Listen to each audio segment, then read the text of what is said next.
우리 함께 인사 나누겠습니다. 사랑하고 축복합니다. 사랑하고 축복합니다. 우리 오래간만에 한번 신앙을 한번 고백할까요? 우리 성경 들고 하나님의 말씀을 내 입술에 두고 하나님의 말씀을 내 생각에 두고 하나님의 말씀을 내 가슴에 두고 살아갑시다. 아멘. 우리가 성경을 볼 때에 성경을 보는 그런 눈이 있어요. 이 성경을 기록한 저자가 어떤 의도로 어떤 관점으로 성경을 기록했는가라고 하는 것을 제일 먼저 파악하는 것이 중요합니다. 그럴 때 이 성경을 보는 눈이 열려지게 되어져 있어요. 특별히 이 복음서를 읽을 때는 복음서 기자가 나름대로 어떤 목적을 가지고 복음서를 기록을 한 거예요. 마태나 마가나 누가나 요한 똑같은 예수님의 생애를 다루고 있지만은 각자 저자마다 자신들이 기록한 의도가 그 안에 다 담겨져 있어요. 특별히 마가복음에서 우리가 지난 4장 35절에서부터 살펴본 이 말씀, 그리고 5장 전체는 4개의 큰 이적의 사건이 나타나요. 풍랑을 잔잔케 하신 예수님의 역사. 두 번째는 더러운 귀신 들린 자를 고치시는 사건. 그리고 세 번째는 12해 동안 혈루병에 앓아서 고통을 당하는 여인을 고치신 사건. 그리고 회당장 야이로의 딸, 그의 죽음을 예수님께 살리신 사건. 이 4가지 기적의 역사가 4장 마지막 부분에서 5장 전체에 이 사건이 나타나고 있어요. 마가가 왜 이렇게 4가지 사건을 통해서 4가지 사건을 이렇게 기록하고 있었을까? 그것은 이 4가지 사건을 통해서 마가가 말하고 싶은 것은 예수님이 누군가라고 하는 것을 드러내고자 한 것이라는 거예요. 예수님이 어떤 분인가? 지난 시간에 그 예수님과 제자들이 탄 배가 그 바다를 건너가기 위해서 배를 타고 갔는데 갑자기 그냥 거센 그런 광풍이 불어서 풍랑으로 인해서 그 예수님과 제자들이 탄 배가 생사의 위기에 놓여 있었어요. 그런 위기에 놓여 있을 때 제자들은 안절부절하면서 어떻게 할 줄 몰랐어요. 그런데 예수님은 편안히 고니 그 와중에 잠을 자고 있었어요. 제자들이 흔들어 예수님을 깨우면서 예수님, 우리를 돌아보지 않습니까? 우리가 죽게 되었습니다. 라고 예수님을 향해 불평스러운 어투로 예수님을 깨우죠. 예수님께서 제자들이 흔들어 깨워서 예수님이 일어나죠. 일어나신 예수님께서 제자들에게 아무 말씀하지 않으시고 바다를 바라보고 바다를 향해서 명령을 해요. 잠잠하라, 고요하라 고 명령을 내려요. 그 순간에 이 거센 광풍이 한순간에 잠잠해지더니 파도가 아주 조용해지기 시작해요. 그러면서 언제 그랬나 듯이 평온을 되찾게 되어지죠. 이 사건을 통해서 마가가 무엇을 드러내기를 원했었을까요? 예수님은 자연계를 지배하시는 능력의 하나님이라고 하는 것을 그 사건을 통해서 드러내는 거예요. 자연계, 이 세상의 모든 우주 만물을 창조하신 하나님께서 그 창조주신 그분이 이 자연의 모든 것도 하나님의 말씀 앞에 다스리고 있다는 거예요. 믿으시기를 주의 이름으로 축원합니다. 이제 예수님은 바다 건너편을 이제 건너가셔요. 그런데 그곳이 어떤 곳입니까? 오늘 성경 말씀 마가복음 5장 1절 보면 우리 함께 읽습니다. 예수께서 바다 건너편 거라사인의 지방에 이르렀다 그랬어요. 제자들과 함께 탄 예수님의 배는, 예수님과 함께 탄 그 배는 거라사 사람들이 사는 지방에 이제 도착을 한 거예요. 그런데 이 거라사라고 하는 지방은요, 로마인들에 의해 10개의 도시가 세워진 이 데가볼리라고 하는 곳에 위치하고 있어요. 그래서 이 지역은요, 유대인뿐만 아니라 많은 이방인들이 살고 있었어요. 그래서 이곳은 로마의 통치에 관할이에요. 로마가 통치하는 지역이에요. 유대는 유대의 땅이지만은 이곳은 로마에 속한 로마의 통치 속에 있는 곳입니다.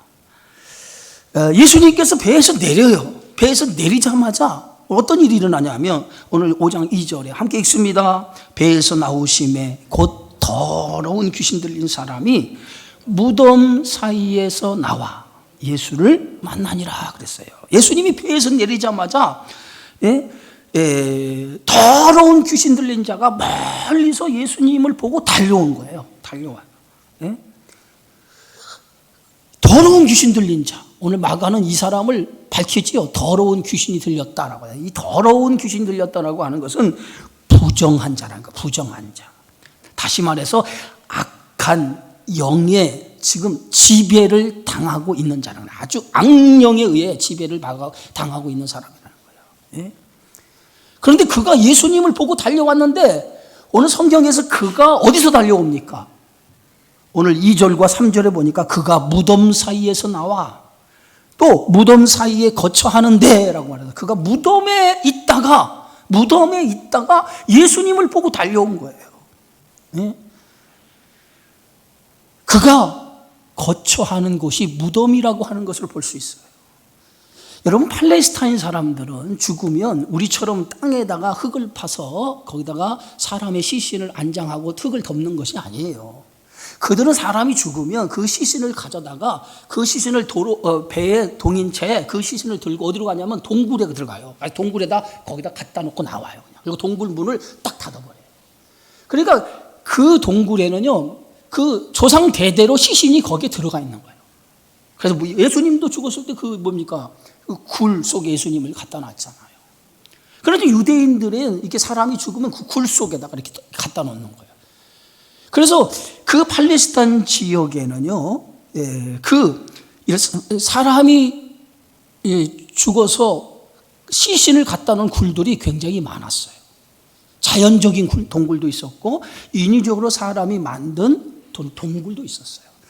그런 동굴에는 사람의 시신이 있는 거예요. 그런데 이 더러운 귀신 들린 자가 그 사람이 죽은 그 시신을 갖다 놓는 그 무덤에 거처하고 있었다는 거예요. 근데 그곳에 거처하고 있다가 예수님을 보고 달려온 거예요. 이것은 이 무덤이라고 하는 의미는 뭐냐면 무덤은 죽은 자가 가는 곳이에요. 죽은 자가 가는 곳. 다시 말해서 죽음이라고 하는 것은 성경에 죄의 결과물이 죽음이에요. 다시 말해서 귀신 들린 자가 무덤에서 나왔다라고 하는 것은 그가 지금 어디에 지배 아래 있다는 거예요? 어둠에, 죽음에, 사망의 지배 아래 놓여 있는 자라고 하는 뜻을 가지고 있는 거예요. 그래서 오늘 이렇게 얘기하죠. 마가복음 5장 3절 4절에 보니까 우리 함께 읽습니다. 그 사람은 무덤 사이에 거처하는데 이제는 아무도 그를 쇠사슬로 맬 수 없게 되었으니 이는 여러 번 고랑과 쇠사슬에 매였어도 쇠사슬을 끊고 고랑을 깨뜨렸습니다. 그리하여 아무도 그를 제어할 힘이 없는지라. 이 더러운 귀신은요, 얼마나 강력한 힘을 가지고 있는지 사람들이 그를 쇠사슬로 매고, 그리고 고랑은 뭐냐면 발목에 채우는 쇠사슬을 가리켜요. 고랑으로 발목에 쇠사슬을 채웠는데 얼마나 힘이 센지 그 쇠사슬과 고랑을 끊어버릴 정도로, 그래서 사람들이 그를 제어할 수 없는 힘을 가진 그러한 사람이었다는 거예요. 그런데 이 귀신 들린 자가 이러한 힘을 가지고 있는데 이 놀라운 힘을 가지고 이 귀신 들린 자는 어떻게 보면 이러한 힘을 가지고 있다라고 하는 것은 하나의 상징적인 거예요. 무엇을 의미합니까? 귀신도 역사하는 힘이 있다. 여러분, 귀신도요, 역사하는 힘이 있어요. 무당이 귀신을 부르잖아요. 그래서 귀신을 통해서 뭔가를 하려고 그러잖아요. 그러니까 죽은 귀신을 불러가지고 하는데 귀신이 역사하는 힘이 있다는 거예요. 그러나 이 귀신을 제어할 수 있는 힘은 사람에게 없어요. 귀신을 제어할 수 있는 능력은 사람의 능력으로 되지 아니하고 오직 뭡니까? 주님의 능력으로만 죄할 수 있어요. 그래서 에베소 6장 14절에 보니까 하나님의 전신갑주를 취하라. 이는 악한 날에 너희가 능히 대적하고 귀신을 대적하고 모든 일을 행한 후에 어떻게 하며 서기 위함이라. 우리가 온전히 쓰기 위해서 또 사단을 제압하기 위해서 전신갑주를 입어야 된다는 거예요. 또 하나 이 더러운 귀신 들린 자의 특징이 뭐냐면 밤낮 없이 소리를 질러대는 거예요. 밤낮 소리를 질러지고 소리만 지르는 것이 아니라 돌로 자기 몸을 막 해하는 거예요. 시간과 장소 관계없이 막 이 사람은 비정상적인 모습을 드러내는 거예요. 네? 여러분 한번 보세요. 귀신 들린 자의 모습을 보면 비정상적인 모습이잖아요. 사람이 정상적인 사람의 모습이 아니고 비정상적인 사람의 모습이잖아요. 막 소리를 지른다는 건 뜻없는 소리를 막 내고 자신의 몸을 막 해하는 온전하지 못한 행동을 하는 걸 볼 수 있어요. 의학적으로 우리가 보면 이런 사람은 어떤 사람이라고 하냐면 정신분열증의 환자다. 이렇게 얘기할 수 있어요. 그런데 이 더러운 귀신 들린 자가 예수님을 한순간, 예수님을 보고 달려왔는데 예수님을 한순간에 알아봐요.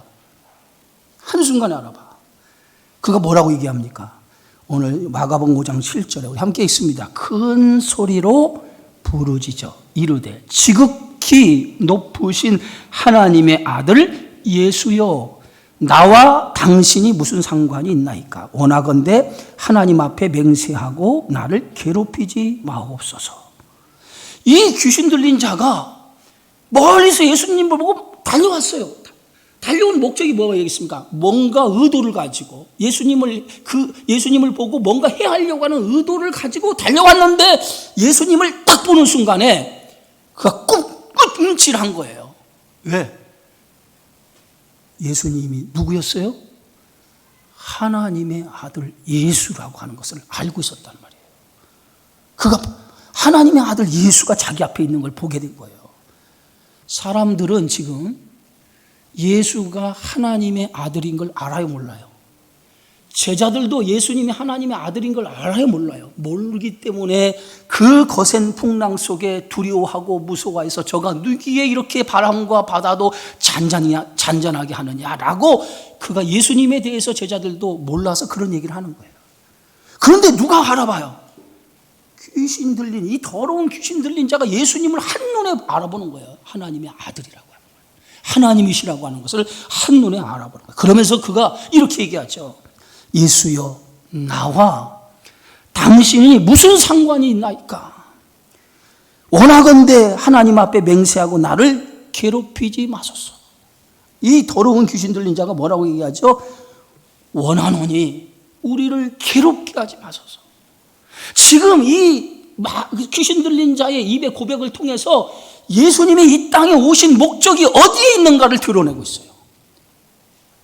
예수님이 이 땅에 오신 목적은 어두운 권세, 이 세상에 악한 사단이 지배하고 있는 이 세상에 악한 사단을 정복하고 물리치기 위해서 예수님이 이 땅에 오셨음을 누구의 입을 통해서? 사단의 입을 통해서 예수님이 오신 목적이 드러나는 거예요.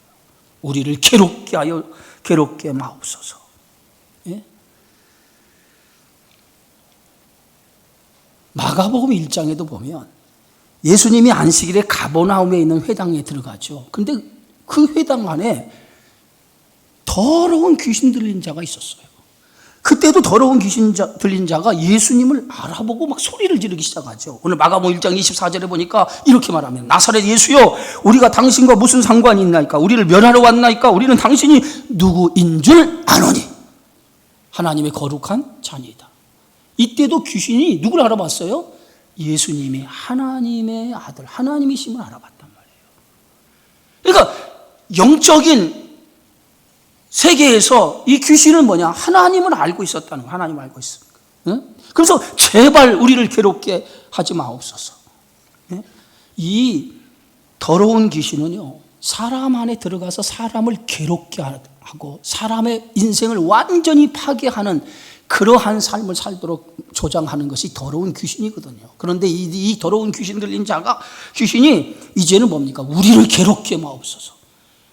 사람을 괴롭히던 귀신이 이제는 그 귀신이 예수님께 그렇게 얘기하는 거예요. 우리를 제발 괴롭게 마옵소서. 예? 예수님이 그 귀신에게 뭐라고 얘기합니까? 예? 오늘 마가복음 5장 8절 이렇게 합니다. 다 같이 한번 읽습니다. 예수께서 이미 그에게 이르시기를 더러운 귀신아 그 사람에게서 나오라. 예? 더러운 귀신아 그 사람에게서 나오라. 예? 그 사람에게서 나오라는 거, 이게 예수님의 명령이에요. 한 인생을 괴롭히며 그 인생을 지배했던 그 귀신에게 예수님이 그 사람에게서 나오라는 거예요. 내가 이것을 위해서 왔다는 거예요. 귀신에 의해서 지배당하는 인생을, 그 인생을 해방시키기 위해서, 그 인생에 자유를 주고 그 인생에게 영원한 소망을 주기 위해서 이 땅에 오셨다는 거예요. 그래서 예수님은 그 귀신에게 더러운 귀신아 그 사람에게서 나오라. 여러분, 더러운 귀신에 들려 오랫동안 점령당한 이 사람의 인생이 어떤 인생이겠어요? 네? 오랜 시간 동안 짐승 같은 무덤에 거하면서 살 수밖에 없는 짐승 같은 인생이었어요. 그는 가족에게 버림을 받았어요. 네? 아무도 그를 돌보지 아니하고 그는 소외당한 채로 그는 살고 있었던 사람이에요. 그런 그에게 예수님은 귀신을 물리쳤던, 그래서 그 사람에게 하나님께서 새로운 인생을 부여했던 것을 보게 되어지죠. 예수님은 그 귀신에 붙들린 사람을 불쌍히 여겨주신 거죠. 그러면서 이렇게 얘기합니다. 예수님이 귀신에게 물어요. 뭐라고 묻냐면, 우리가 5장 9절 다 같이 한번 읽습니다. 내 이름이 무엇이냐? 이르되 내 이름은 군대니 우리가 많음이니이다. 예수님께서 그 귀신의 정체를 묻는 거예요. 내 이름이 뭐냐? 여러분, 사람에게 들어갔던 귀신의 정체가 있는 거예요. 여러분, 귀신하고 씨름해 본 적이 있습니까? 귀신 들린 사람하고 씨름해 본 적이 있냐고요.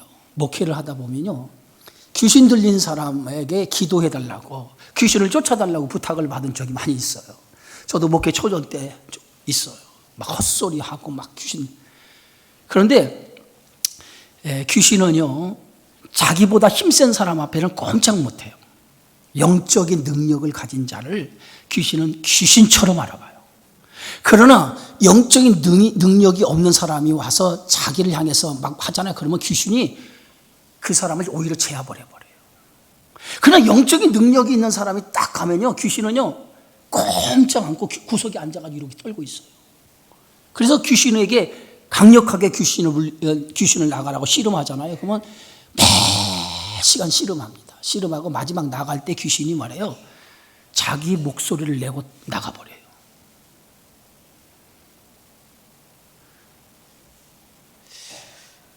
예수님이 묻지요. 내 이름이 뭐냐? 그랬더니 군대라는 거예요. 군대 귀신이라는 거예요. 군대 귀신. 여러분, 군대 귀신이 뭐냐면, 이 사람에게 들어간 귀신은 한 귀신이, 한 사람의 귀신이 아니라 수많은 군대의 귀신, 때처럼 모인 귀신이 그 안에 들어간 거예요. 때로 들어간 거예요. 그 사람에게 때로 들어간 거예요. 귀신의 때가 들어간 거예요. 때가 들어간 거예요. 네? 여러분, 여기서 군대라고 하는 말은 헬라어로 레기온이라는 거예요. 레기온. 이 레기온이라고 하는 것은 로마 군대의 군사용어예요. 그래서 이 레기온은 6,000명의 보병과 120명의 기병으로 구성된 일개 군단일 레기온이라고 그래요. 6,000명과 120명의 기병으로 구성된 일개 군단, 그게 레기온이에요. 그런데 이 사람에게 들어간 귀신이 이런 강력한 힘을 가진 군대 귀신이 그 안에 들어간 거예요. 그런데 이렇게 강력한 군대 귀신, 그 귀신이 예수님 앞에 꼼짝을 못하는 거예요. 꼼짝을 못하고, 오늘 마가복음 5장 10절에 보면 뭐라고 얘기하냐면, 함께 읽습니다. 자기를 그 지방에서 내보내지 마시기를 간구했다. 자기를 그 지방에서, 여러분, 이 사람이 자기를 그 지방에서 내보내지 않기를 간구했다라고 하는 말은, 이 사람이 지금 누구에게 들어가 있는 거예요? 그 더러운 귀신 들린 사람에게 들어간 거예요. 사람에게 들어간 거예요. 그런데 이 사람이 이 귀신이 이렇게 얘기한 것은 내가 그 사람에게 나오겠다는 거예요. 내가 그 사람에게 나올 테니 다만 나를 축출하지 마시고 이 지방, 이 거라사 지역의 지방에 머물 수 있게 해달라는 거예요. 그 얘기는 뭡니까? 이 사람을 지배하는 그 귀신이 이 사람에게 나오지만은 그 지역 전체에 귀신의 영향권 아래 두겠다는 얘기예요. 예수님이 그 귀신의 간청을 오늘 성경의 말씀에 보니까 뭐라고 얘기하고 있습니까? 5장 1절에 마침 거기 돼지의 큰 떼가 산 곁에서 먹고 있는지라. 마침 돼지떼가 산 비탈에서 지금 놓여져 있는 거예요. 이 지역은요, 그 로마의 통치 아래, 그러니까 이방 땅이죠, 이방 땅. 이방 땅에 있기 때문에 이방인들은요, 돼지를 목축으로 기르고 있었어요. 유대인들에게 있어서는 안 될 일이죠. 유대인들은요, 돼지, 부정한 동물이에요. 그래서 돼지를 만지거나 가까이 하는 것 자체도 용납이 안 돼요. 그래서 유대인들은 돼지고기 안 먹어요. 그런데 이방인들은 돼지고기 잘 먹습니다. 특별히 로마 사람들은 돼지고기를 최고의 음식으로 쳤어요. 그래서 이곳은 이방 지역이기 때문에 돼지를 방목에서 기른 거예요. 이렇게 방목에서. 지금 우리는 뭐 돼지 우리에다가 돼지를 사육하는데 이 지역은요, 산 비탈이나 거기에 이제 바다가 있기 때문에 산 비탈에다가 돼지를 방목에서 키우게 되어지는데 마침 산 비탈에 돼지를 방목하는 돼지가 있었던 거예요. 그런데 그 돼지의 떼가 얼마냐면 2,000마리나 더 되는 돼지의 떼가 그곳에 있었어요. 그랬더니 그 귀신이 이렇게 얘기해요. 12절. 함께 읽습니다. 이에 간구하여 이르되 우리를 돼지에게로 보내어 들어가게 하소서. 예수님께 간구하는 거예요. 그러니까 우리를이라는 복수잖아요. 내기원의 일개 군단의 귀신이 들어가 있으니까 우리를, 이 귀신의 떼를 저 돼지에게 들어가게 해달라는 거예요. 뭔가 귀신도 거처할 곳이 있어야 되잖아요. 귀신이 거처할 곳이 있어야 되잖아요. 그러니까 거처할 곳을 돼지 안에 들어가 있겠다는 거예요. 돼지 안에 들어가겠다는. 그래서 그 돼지 안에 들어가서 그 거라사 지방을 귀신의 영역 속에 어둠의 권세의 지배 아래 놓이게 하겠다는 거예요. 예수님께서 그 귀신의 청을 어떻게 하십니까? 오늘 13절 함께 읽습니다. 허락하신대 더러운 귀신들이 나와서 돼지에게로 들어가매 거의 2,000마리 되는 떼가 바다를 향하여 비탈로 내리다라 바다에 몰사하거늘. 제가 여러분 성경을 왜 여러분과 읽게 하냐면 제가 설교를 하다 보니까 제가 막 떠드니까 여러분들이 집중을 못 하더라고. 그래서 성경을 같이 읽으면, 그래서 제가 오늘 본문을 짧게 읽은 거예요. 일부 예배 때는 이제 내가 다 읽었지만은. 이유가 뭔지 아세요? 성경을 한 구절씩 읽다 보면 이 의미를 더 잘 알 수 있기 때문에 제가 그런 거예요. 그래 조는 사람도 없어요. 그래야. 예수님이요, 이 귀신 들린 자가 돼지떼에 들어가게 해달라. 그러니까 예수님께서 허락을 해요. 네? 허락한 순간에 그 더러운 귀신이 그 사람 몸에서 나오더니 어디로 들어가냐면 이 돼지, 산비탈에 있는 그 돼지떼에 이 더러운 귀신이 들어간 거예요. 한꺼번에 더러운 귀신이 들어간 거예요. 그런데 더러운 귀신이 그 돼지떼에 들어가자마자 어떤 일이 일어나냐면 돼지가 산비탈에서 막 달리기 시작하는 거예요. 산비탈 내리 달리기 시작하는 거예요. 그러더니 그 비탈 끝에 바다가 있는데 바다에 다 돼지가 다 뛰어드는 거예요. 다 뛰어들어요. 그러더니 돼지가 그 바다에 몰살을 당해 죽어버려요. 그들이 돼지에 거할 곳을 달라고 했는데 예수님은 그것도 용납하지 않고 어둠의 권세, 사단의 권세, 귀신을 한순간에 다 때려잡아버려요.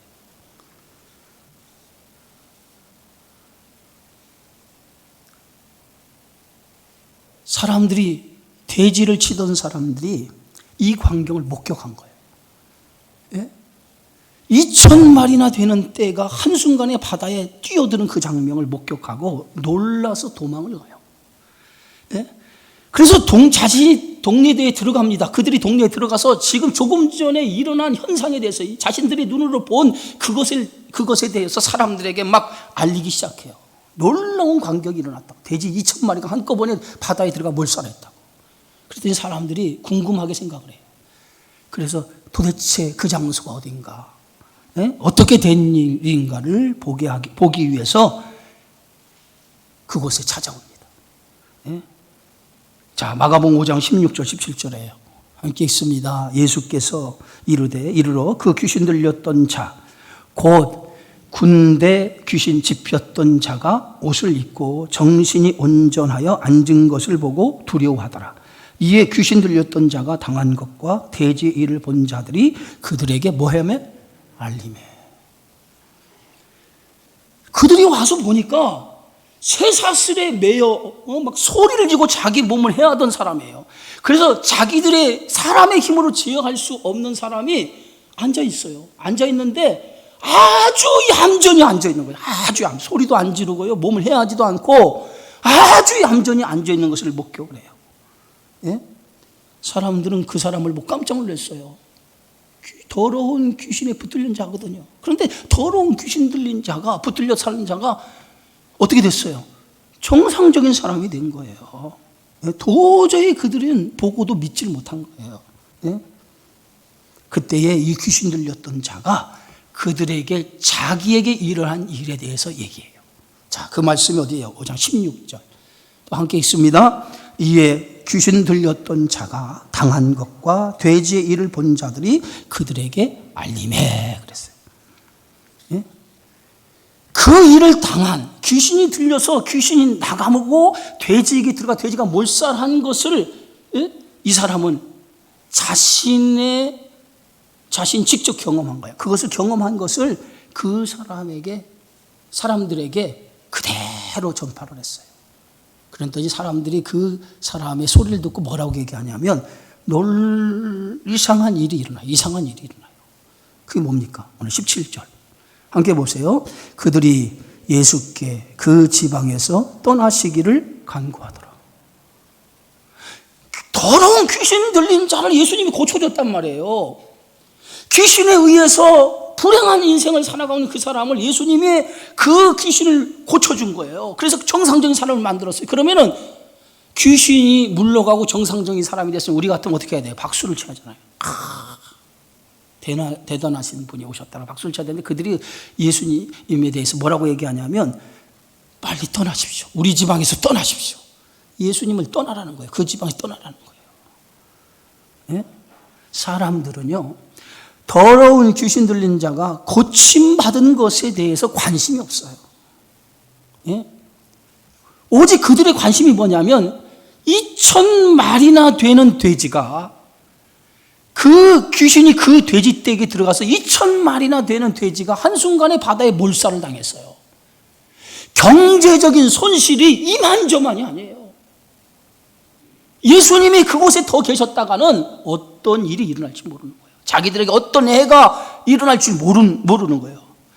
그러니까 그들은 영적인 문제가 중요한 것이 아니라 육적인 문제가 더 중요한 거예요. 자신에게 이익이 되느냐, 자신에게 손해가 되느냐, 이것이 영적인 것보다 더 중요하게 생각했다는 거예요.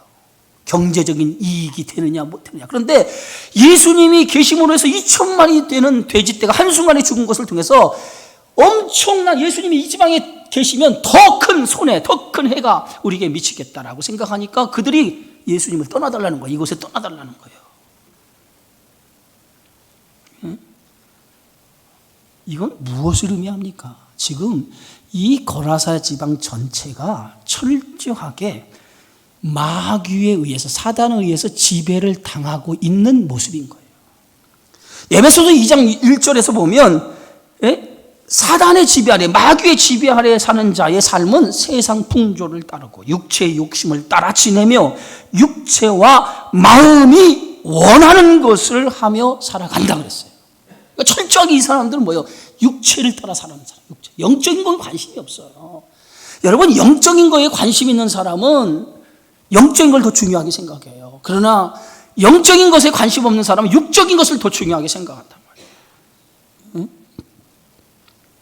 이미 이 거라사 지방 전체는 이 귀신의 영향력 안에 놓여 있었다는 거예요. 그 귀신의 정체가 뭐예요? 군대 귀신, 내기원. 6천 명의 대규모 군대 귀신. 그 대규모 군대 귀신이 이 거라사 지방 전체를 귀신의 영향력 아래 지금 이 지배를 하고 있다는 거예요. 그런데 예수님은 그 귀신을 어떻게 했어요? 축출해버린 거죠. 바다에 몰살시켜버린 거잖아요. 그런데도 여전히 그들은 뭐예요? 귀신의 지배 아래 살기를 원했다는 거예요. 여전히 귀신의 지배 아래 살기를 원했다는 거예요. 그런데 딱 한 사람만 더 이상 귀신의 지배 아래 살지 않겠습니다라고 선언을 하죠. 그 장면이 어떤 장면이냐? 오늘 성경의 말씀에 보면 18절, 17절, 18절 말씀. 자, 함께 읽습니다. 시작.